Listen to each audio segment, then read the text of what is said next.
Російські окупанти у досвіта вдерлися до 4 осель кримських татар. На час облави навіть вимкнули мобільний зв'язок. Поза зоною доступу опинився адвокат Еміль Курбєдінов, координатор Кримської солідарності Ділявер Мєметов та кореспондент об'єднання Зідан Джикілямов. У танковому під Бахчисараєм затримали Ансара Османова. У Сімферополі – Амідхана Абдулвапова. У тиловому біля Севастополя – Ернеста Сейтосманова, а в Білогірську – Марлена Мустафаєва. Його товариш прибув, щойно дізнався про облаву. Все его знают как порядочного мусульманина, семьянина. Вот. То, что они натворили, там, перевернули, подкинули 2 книжки маленькие. Перевернувши оселю до гори Дригом, окупанти забрали чоловіка та вивезли у невідомому напрямку. В стандартном режиме все перевернули, забрали, естественно, Марлена. По каким-то неизвестным причинам забрали документы от большой машины, Мерседеса Ивошнего. Вот такая вот реальность сегодняшнего дня. Ще один затриманий Ансар Османов підтримував кримсько-татарських бранців та відвідував їх на судилищах. В жовтні 2019 року його вже затримували на Керченському мосту, коли він серед інших повертався з ростовського судилища. Окупанти вдерлися о 4 ранку та обнишпорили усі кімнати та технічні споруди оселі Османових, згадує дружина. Нас завели с детьми на кухню, а обыск начали проводить в детской. И дети, одна из девочек увидела с дочкой моих, что под матрас в детской кинули книги 2, подкинули. Там проводили обыск, потом детей сюда, мы детей отправили в детскую, я осталась здесь. Здесь было человек 10. Я сидела с ними, проводили обыск в зале. Я все это время здесь находилась. Они книги какие-то искали, Коран достали. Потом пошли с мужем во времянку. А он занимается деревом, по дереву мастер. Потом сказали все эти изделия доставать, смотреть, сумки, все шмонали. В гараже делали обыск, проводили, в машине. Ну и сказали собирать вещи с собой. Они куда-то все это время торопились, сказали быстро, быстро. Озброєні силовики у кімнатах постійно змінювалися. Окупанти шукали будь-яку електроніку і навіть погрожували сину родини, коли той відмовився віддавати мобільний телефон. Дружині заявили, що її чоловіка звинувачують у тероризмі. За плакат придрались, и то он был привезен из хаджи, и то оставили. За вот эту надпись придрались. Потом у сына на комнате там написано «Ля иляха илля Мухаммад Расулуллах». За это придрались тоже. Что переводится? Я говорю, это переводится «нет божества, кроме Аллаха». Потом мне второй следователь сказал, ну вот, мой табель как-то нашли, забрали мужа паспорт украинский, планшет у него был, еще один планшет, телефон. Все сказали, аккаунты заблокируют. Озброєні силовики оглянули блокноти, усі книжки та особисті щоденники. Вилучили записник з паролями від соціальних мереж, а в сина Ансара Османова навіть забрали особисті накопичення. Я говорю, ну что вы берете, это же ребенка стипендию, он копил несколько. А где они учатся? Я говорю, в Бахчисарайском колледже. И Хамзан до последнего не давал. Он говорит, быстро обыщи его, говорит, втроем как с автоматом. Ты что, говорит, с нами здесь шутить будете? Они у него вытащили конверт, сидел пересчитывать по 100 рублей купюры.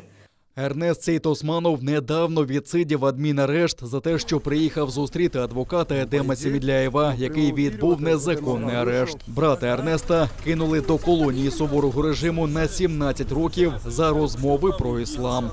Пришло очень много человек. Топтали здесь, что хотели. Мне очень плохо было. Тошнило, я выходила. И вот так вот взяли незаслуженно моего сына. Поступает очень жестоко, как в 41 году. Посадили всех татар.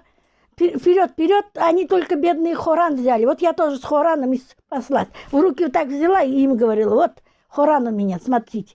Моего первого сына забрали. Уже 3 или 4 лет сидит в тюрьме. На 17 лет посадили Османова Энвер. Теперь за этим пришли. Після облави Ансара Османова, Амітхана Абдулвапова, Ернеста Сейт-Османова та Марлена Мустафаєва відвезли до окупаційних управлінь ФСБ. Звідти одразу на обрання запобіжного заходу. Попри те, що формально судилище було відкритим, ані громадянських журналістів, ані слухачів всередину не пустили. Прикривались при цьому нібито противірусною обережністю та, як заявив слідчий, пересторогою, що не всіх фігурантів ще затримали. Соблюдайте масочный режим.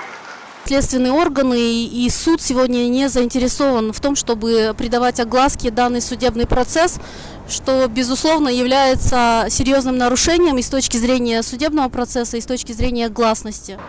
Ансара Османова, Амітхана Абдулвапова, Ернеста Сейт-Османова та Марлена Мустафаєва заарештували до 7 квітня. Їм закидають нібито тероризм та спробу захоплення влади в Росії. Підтримати бранців зібралося чимало кримських татар. Вони обурені черговим свавільним затриманням та безпідставними обвинуваченнями.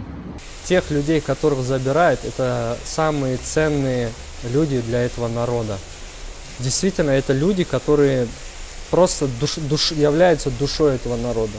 И несмотря на то, что прошло уже после аннексии порядка 8 лет, этот народ не сломлен и держится, и силовые структуры, как только не пытались, да, государственный аппарат как только не пытался, и подставных людей, так называемых сатханов, да, и тому подобное, внедрить в общество крымско-татарское, ну, общество их не принимает.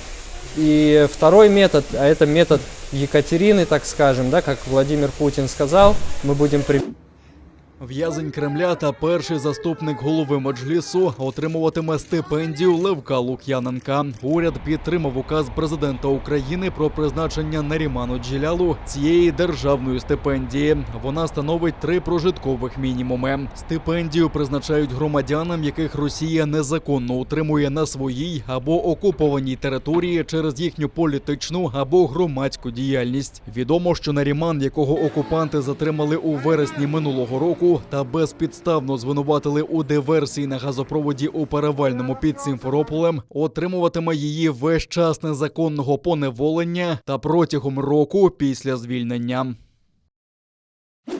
Окупанти закрили Ханський палац для відвідувачів. Це сталося після того, як у світському корпусі тріснула стіна. Зараз це адміністративний корпус Хан-Сараю, розташований при вході до палацу. Окупаційна адміністрація пояснила це помилкою під час проєктування реставраційних робіт. Нібито робітники не врахували, що будівля не має фундаменту. Таке пояснення брехня, вважає делегат Курултаю Едем Дудаков. На його думку, якби корпус не мав фундаменту, він не простояв би 300 років. Причина у тому, що бутовий фундамент розсипався через ерозію. Волога розмивала бут через помилки так званих реставраторів, які розпочали знищення палацу ще у 2017 році. Саме тоді почалися роботи, які під виглядом реставрації руйнують автентичність Хан-Сараю та створюють реальну загрозу знищення історико-культурної цінності пам'ятника. Омбудсмен Людмила Денісова звернулася до секретаріату ЮНЕСКО з проханням негайно відреагувати на факт порушення Росією міжнародного гуманітарного права на території Криму. Міжнародно визнані закони і звичаї ведення війни забороняють державі-окупанту привласнювати та знищувати культурні цінності, історичні пам'ятки. Зокрема, у порушення Гаазької конвенції про захист культурних цінностей у випадку збройного конфлікту Росія насильницькими методами нав'язує свою культурну політику на території тимчасово окупованого Криму, позбавляючи корінне населення культурного права, самобутності та традицій. Звертаюся до секретаріату ЮНЕСКО з проханням негайно відреагувати на факт порушення Росією міжнародного гуманітарного права на тимчасово окупованій території Криму. Є шанси врегулювати кризу на українському кордоні дипломатичним шляхом. Про це заявив міністр закордонних справ України Дмитро Кулеба за підсумками перемовин з міністром закордонних справ Євросоюзу і співробітництва Іспанії Хосе Мануелем Альбаресом Буено. Частина цього шляху – санкції Європейського Союзу. Вони розроблені таким чином, аби застосувати їх у разі подальшої чи нової хвилі збройної агресії Росії проти України, додав міністр. Ці санкції розроблені таким чином, щоб вони були застосовані у разі подальшої чи нової хвилі збройної ескалації, збройної агресії Росії проти України. Але позиція України також полягає в тому, що за останні роки Росія вдалася до низки грубих порушень міжнародного права та мінських домовленостей, і за це її теж треба карати санкціями. Наприклад, масова паспортизація громадян України, які проживають на території окремих районів Донецької та Луганської областей, є чітким, грубим порушенням логіки мінських домовленостей. І хоча б за це певні санкції можна було б застосувати і раніше, і прямо зараз, для того, щоб продемонструвати серйозність намірів і готовність до дійсно рішучих дій. Глава іспанської дипломатії зазначив, що його країна готова разом з Євросоюзом до запровадження санкцій проти Росії у разі нової атаки на Україну, але вважає, що наразі слід зосередитися на вирішенні ситуації через діалог. Ми працюємо разом із партнерами, щоб підтримати ці зусилля як у рамках ЄС, так і в рамках НАТО та ОБСЄ. Європейські партнери вже погодили цілу низку дуже важливих санкційних заходів, які будуть дуже швидко запроваджені у разі військової агресії проти України. Звісно, що це не є сценарієм, який ми хотіли би бачити, але ми до нього готові. А ось щодо поставок озброєнь Києву, Альберес Буено зазначив, що політика Іспанії і Євросоюзу у тому, що ця криза має вирішуватися шляхом перемовин. Якщо буде необхідність йти далі, тобто працювати над тим, щоб були застосовані вже погоджені заходи, тобто пакет санкцій, то в цьому напрямку також буде вестися робота. Але зараз час дипломатичних зусиль, час переговорів, і треба працювати над цим, а не над якимись гіпотетичними сценаріями, які поки що не відповідають реальності.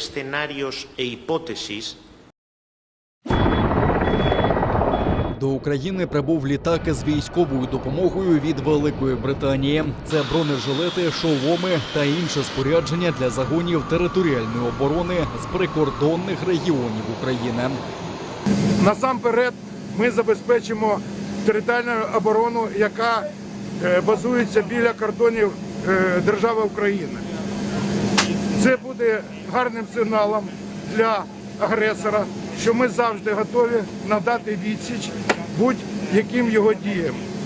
І наша співпраця з британським урядом, якому ми дуже вдячні за допомогу, надасть свої плоди. Наприкінці січня Велика Британія вже відправила до України 2000 одиниць протитанкових комплексів НЛОУ. Загалом Україна уже отримала від світу військової допомоги приблизно на $1,5 мільярда. Україна сьогодні відчуває найвищий рівень підтримки в політичній, безпековій та економічній сферах. Ми цінуємо це і надзвичайно вдячні за надання України фінансової та оборонної підтримки, за непохитну позицію щодо відстоювання суверенітету та територіальної цілісності нашої держави. Наші партнери вже спрямували в Україну військову оборонну допомогу орієнтовно на $1,5 мільярда США. Ще цілий ряд країн розглядають можливість надання військової та фінансової допомоги Україні. Ворог тричі порушив тишу на Східному фронті. Зосередився на Донеччині. За повідомленням штабу Об'єднаних сил в лавах українського війська втрат немає. Поблизу Невельського російські окупанти скинули з безпілотника гранатометний постріл ВОК-17, а оборонців Світлодарська та Пісків провокували з гранатометів різних систем та стрілецької зброї. Українські захисники відкривали вогонь у відповідь, не застосовуючи забороненим мінськими домовленостями озброєння, та змусили противника припинити обстріли. Завдяки зусиллям наших воїнів рубежі українських підрозділів залишилися незмінними. Станом на 11 годину поточної доби з боку російсько-окупаційних військ порушення режиму припинення вогню не зафіксовано. Підрозділи Об'єднаних сил продовжують виконувати визначені завдання з відсічі і стримування збройної агресії Російської Федерації. Разом до перемоги! 3 великих десантних кораблі окупантів Корольов, Мінськ та Калінінград зайшли до Чорного моря. За ними прямують ще 3 – Пьотр Моргунов, Георгій Побєдоносець та Олєнігорський Горняк. Раніше загін був у пункті матеріально-технічного забезпечення ВМФ Росії на узбережжі Середземного моря, де поповнив запаси пального, води та харчів. Російські окупанти стверджують, що аж 6 великих десантних кораблів з Північного та Балтійського флотів у Чорному морі лише тренуватимуться. За легендою, протидіятимуть загрозі з моря. Загалом, за даними російського Міноборони, до маневрів залучать майже 1,5 сотні бойових кораблів та суден забезпечення, понад 60 літаків та вертольотів, 1000 одиниць техніки та близько 10 тисяч військовослужбовців. Також з Балтійського моря перекидають щонайменше 4 патрульні катери «Раптор». Їх тягнуть суходолом.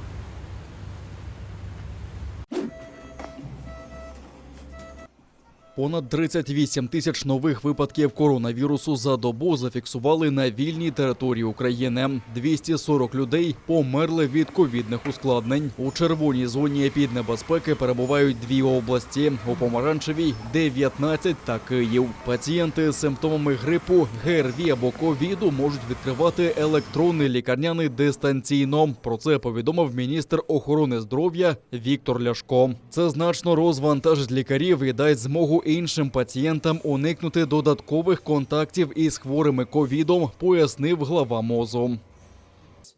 Як це буде працювати? Наприклад, у разі наявності симптомів COVID-19, грипу або гострої респіраторної інфекції, пацієнт може зателефонувати до свого лікаря і отримати від нього рекомендації щодо подальшої тактики лікування. За результатом такої консультації лікар може сформувати медичний висновок про тимчасову непрацездатність на період до 5 днів, який і є основою для відкриття електронного лікарняного. Якщо хвороба триватиме довше, пацієнт має звернутися до лікаря на особистий огляд для подовження строку своєї непрацездатності шляхом створення нового медичного висновку у межах свого випадку захворювання. Українцям, які щепилися від ковіду бустерною дозою, із 14 березня нараховуватимуть додаткові 500 гривень у межах президентської ініціативи «Є підтримка». Всі вакциновані українці старше 60 років зможуть безоплатно отримати сучасний смартфон та пільговий тариф на інтернет. Як я і говорив вчора, ми також продовжуємо розширювати програму президента України «Є підтримка». Сьогодні затвердимо зміни, що передбачають надання 500 гривень за бустерну вакцинацію. Зміни почнуть працювати з 14 березня цього року. Також розширюємо функціонал програми, і українці, яким більше 60 років, а також особи з інвалідністю 1 та 2 групи зможуть використати ковідні кошти на придбання ліків та оплату житлово-комунальних послуг. Міністр охорони здоров'я додав, що за паперовими сертифікатами про щеплення до лікаря йти не обов'язково. Згенерувати та роздрукувати сертифікат про вакцинацію здатен кожен, хто має смартфон або комп'ютер. Для цього не обов'язково йти до свого сімейного лікаря. А в окупованому Криму зафіксували 1312 нових випадків COVID-19. І це за сумнівними підрахунками окупаційної влади півострова. При цьому 11 людей померли від ковідних ускладнень.